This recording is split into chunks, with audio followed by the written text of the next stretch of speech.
காலப்பயண கடிகாரம். அன்பு குழந்தைகளா, ஒரு அழகான கதை கேட்க தயாரா? இதோ ஒரு சின்ன கிராமம். பாருங்க எவ்வளவு அழகா இருக்கு.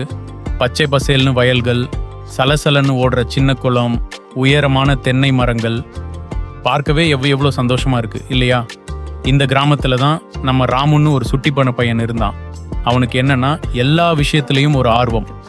அது எப்படி வந்துச்சு, இது எதுக்கு இப்படி இருக்கு, எப்பவுமே கேள்விகள் கேட்டுக்கிட்டே இருப்பான். ஒரு நாள் ராமு அவங்க வீட்டு தோட்டத்துல வந்து விளையாடிட்டு இருந்தான். அப்போ பழைய சாமான்கள் எல்லாம் போட்டு வச்சிருப்பாங்கல்ல, அப்படி ஒரு சின்ன கொட்டகைக்குள்ள போய் பார்த்தான். அங்க நிறைய தூசி, பழைய பொருள்கள் எல்லாம் வந்து இருந்துச்சு. விளையாடும்போது ஒரு ஓரமாக ஒரு பழமையான கடிகாரத்தை பார்த்தான். அது சும்மா ஒரு கடிகாரம் இல்ல, ரொம்ப விசித்திரமா ஆனா அழகா இருந்துச்சு. அதுல எண்கள் எல்லாம் ரொம்ப வித்தியாசமா இருந்துச்சு. இது எங்கம்மா இங்க வந்துச்சு அப்படின்னு யோசிச்சான். ராமு அந்த கடிகாரத்தை கையில எடுத்தான். இது என்ன கடிகாரம் அப்படின்னு அதை தடவி பார்த்தான். அவ்வளவுதான், திடீர்னு அந்த கடிகாரம் டிக் டிக் டிக்னு ஒரு சத்தம் போட்டுச்சு. அப்புறம் அதுல இருந்து ஒரு சின்ன பொன்னிற ஒளி வெளியே வந்துச்சு. ராமு ஒரு கணம் கண்ணை மூடி திறந்தான். அடடே, என்ன ஆச்சரியம்! அவன் எங்க இருந்தானோ அங்க இல்லை. சுத்தி பார்த்தான், எல்லாம் புதுசா இருந்துச்சு. ராமு இப்போ ஒரு பெரிய அரண்மனைக்கு வந்துட்டான்.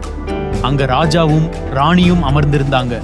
ராஜாவுக்கு பெரிய மீசை, தலையில கிரீடம், ராணிக்கு அழகா ஜொலிக்கிற நகைகள். சுத்தி நிறைய மக்கள் கூடியிருந்தாங்க.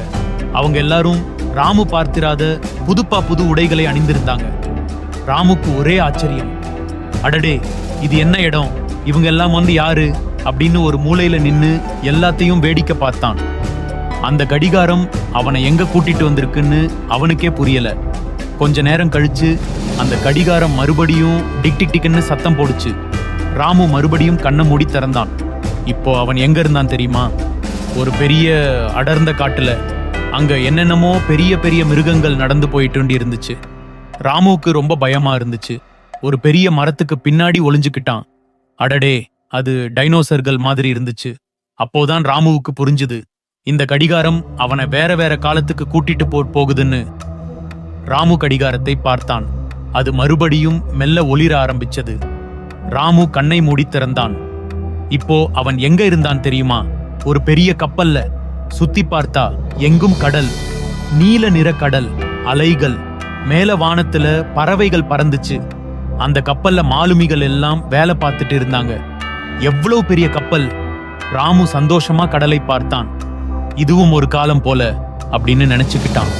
கடைசியா கடிகாரம் மீண்டும் ஒளிர ராமு கண்ணை மூடி திறந்தான். அடடே, அவன் தன் வீட்டு தோட்டத்துக்கே வந்துட்டான். அந்த கடிகாரம் அமைதியா அவன் கையில இருந்துச்சு. ராமுவுக்கு ரொம்ப சந்தோஷம். அவன் பார்த்ததையெல்லாம் நினைச்சு பார்த்தான். இது ஒரு கனவா இல்ல நிஜமாவே காலப்பயணம் செஞ்சேனா அப்படின்னு யோசிச்சு ஒரு புன்னகையோட கடிகாரத்தை பார்த்தான். குழந்தைகளா, கதை நல்லா இருந்துச்சா? நீங்களும் இது மாதிரி கனவு கண்டிருக்கீங்களா? நாளை இன்னொரு கதையில சந்திப்போம்.